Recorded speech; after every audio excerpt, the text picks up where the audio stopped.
বলা হলেও ফেব্রুয়ারিতে নির্বাচন অনুষ্ঠিত হওয়া সম্ভব? আমরা ফেব্রুয়ারি ডেডলাইনটা দেখি। আসলে আমরা দেখব যে লন্ডন ভিজিটের পর আমাদের প্রধান উপদেষ্টা একটা ডেডলাইন সম্ভাব্য ডেডলাইন দিয়েছেন যে ফেব্রুয়ারিতে জাতীয় ইলেকশনটা করতে চাচ্ছেন বা আয়োজন করতে চাচ্ছেন।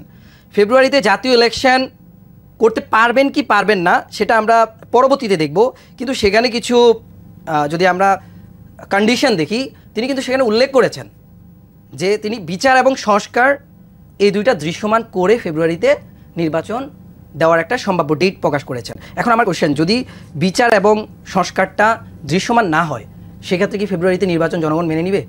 জনগণ তো ফেব্রুয়ারিতে নির্বাচনের জন্য উদ্গ্রীব আছে। কেন আছে?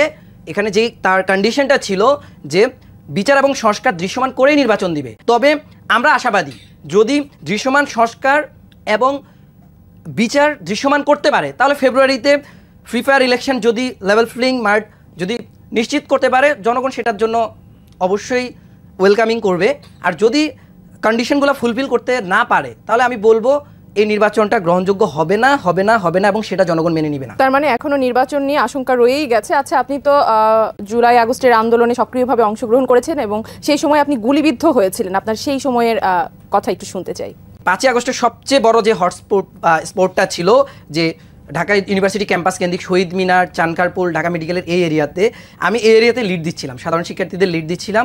আমি স্পেসিফিকভাবে গুলিবিদ্ধ হয়েছিলাম জাতীয় যে বার্ন ইউনিট ইনস্টিটিউশন ছিল চানকারপুল মোড়ে, সেখানে গুলিবিদ্ধ হয়েছিলাম। এবং সত্য কথা বলতে যেটা, যে আমি এখন পর্যন্ত কোনো এত বড় ক্ষতি হয়েছে আমার বা এত মেজর ইনজুর্ড হয়েছিলাম, আমি কোনো মামলার প্রসেসে যাইনি। 5ই আগস্ট কখন গুলিবিদ্ধ হয়েছিলেন? তখন সকাল 5ই আগস্ট তো পদত্যাগ করে পদত্যাগ করেছিল। আমাদের শহীদ মিনারের প্রোগ্রাম ছিল সকাল 10টায়। আমরা শহীদ মিনারের যে আমাদের পূর্ব ঘোষিত যে প্রোগ্রাম ছিল, বড় প্রোগ্রাম, যেখানে আমরা সবাই একত্রিত হব, এখান থেকে গণভবনে মুভ করব।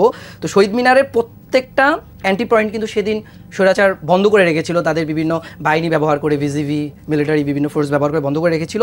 আমরা সেখানে চানকারপুলের যে সবচেয়ে বড় যে বিজিবির যে ব্যারিকেডটা ছিল সেটা ভাঙছিলাম, সেখানে আসলে আমি গুলিবিদ্ধ হয়েছিলাম। জি, আপনাদের ভবিষ্যৎ বাংলাদেশকে নিয়ে পরিকল্পনা কি? এক লাইনে ছোট্ট করে শুনতে চাই, কারণ আমাদের হাতে সময় একেবারেই নেই। আমাদের ভবিষ্যৎ বাংলাদেশ নিয়ে সবচেয়ে বড় পরিকল্পনা হলো, আমরা চেয়েছিলাম এবং চাচ্ছি যে আসলে মুক্তিযুদ্ধের আশা আকাঙ্ক্ষাকে ধরে রেখে যে তারুণ্য নির্ভর যে স্বপ্নের সোনার বাংলা বিনির্মাণ, যেখানে কোনো বৈষম্য থাকবে না, যেখানে আর কোনো 5ই আগস্ট সংগঠিত হবে না, যেখানে সরকার নিশ্চুপ থাকবে না, যেখানে ছাত্র হত্যা হবে না, যেখানে মানুষের মৌলিক অধিকার নিশ্চিত হবে, এবং যেই স্বপ্নের সোনার বাংলায় একটা শিশু, একটা বৃদ্ধ, সকল জনগণ নিশ্চিন্তে ঘুমাতে পারবে, নিশ্চিন্তে জীবনযাপন করতে পারবে, এরকম একটা বাংলাদেশ বিনির্মাণের স্বপ্নের উপর হামলা পরবর্তীতে এখানে আমার একটি প্রশ্ন রয়েছে।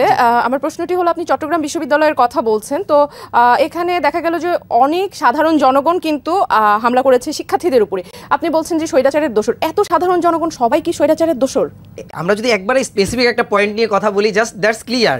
আমরা ঢাকাতে যখন গণ অধিকার পরিষদের নেতাকর্মীদের উপর হামলা করেছে, সরকার কিংবা স্বরাষ্ট্র মন্ত্রণালয় থেকে বিবৃতি ছিল যে আইনশৃঙ্খলা বাহিনী আইনশৃঙ্খলা পরিস্থিতি নিয়ন্ত্রণের জন্য লাঠিচার্জ করেছে। দ্যাটস মিন সেনাবাহিনী তাদের ম্যাজিস্ট্রেসি পাওয়ারটা ওইখানে অ্যাপ্লাই করেছে। আমরা যদি আলটিমেটলি চট্টগ্রামের ইস্যুটা দেখি, চট্টগ্রাম বিশ্ববিদ্যালয়ের, তখন সেনাবাহিনীর ঊর্ধ্বতন কর্তৃপক্ষকে ফোন দিয়েও পাওয়া যায়নি, সেখানে সেনাবাহিনী পৌঁছায়নি।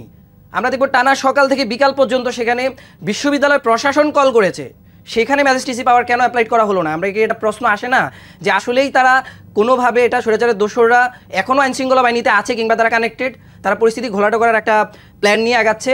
তাহলে এখন যারা ক্ষমতায় আছেন, বর্তমান যে সরকার ক্ষমতায় আছেন, তারা কি এই বিষয়ে কোনো উদ্যোগ নিচ্ছে না?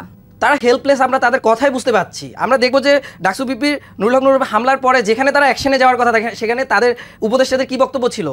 স্বরাষ্ট্র উপদেষ্টা তিনি তো মনগড়া বক্তব্য দিয়েছেন, তিনি এ বিষয়ে কিছুই জানেন না, বরঞ্চ তিনি মব সৃষ্টিকারীদেরকে ডমিনেট করার জন্য বা তাদেরকে নিয়ন্ত্রণে আনার জন্য তিনি বলছেন যে আইএসপিআর এ ধরনের ভূমিকা অবতীর্ণ হয়েছেন। অন্যদিকে আমরা দেখব যে আমাদের আইন উপদেষ্টা তিনি তীব্র নিন্দা জানাচ্ছেন, অন্যান্য উপদেষ্টারা নিন্দা জানাচ্ছেন। ওরা কি নিন্দা জানানোর জন্য এখনও গভর্নমেন্টে আছেন? তাহলে সাধারণ জনগণ কি করবে? আপনারা এই প্রশ্নগুলো করেন না? আমরা অবশ্যই প্রশ্ন করি। তাহলে আমরা বুঝতে পারবো যে এখনও আইনশৃঙ্খলা বাহিনী, এমনকি আমরা বলবো যে যেই এখন যে আমাদের সরকার ব্যবস্থা রয়েছে, ইন্টার্ম গভর্নমেন্ট রয়েছে, সেই গভর্নমেন্টও কোনোভাবে বা কোনো না কোনোভাবে অদৃশ্য হোক, সেটা দৃশ্যমান হোক বা ইন্টারকানেক্টেড হোক, তারা এখনো স্বৈরাচারের দোষদের সাথে কানেক্টেড আছে কিনা এটা জাতির কাছে, এটাকে খোলসা করতে হবে। কেন আপনারা হেল্পলেস? আপনারা বাংলাদেশের ইতিহাসে সবচেয়ে বেশি জনসমর্থিত আমরা যদি বলি সরকার, সেটা হলো ইন্টার্ম গভর্নমেন্ট, যেখানে just they have no opposition.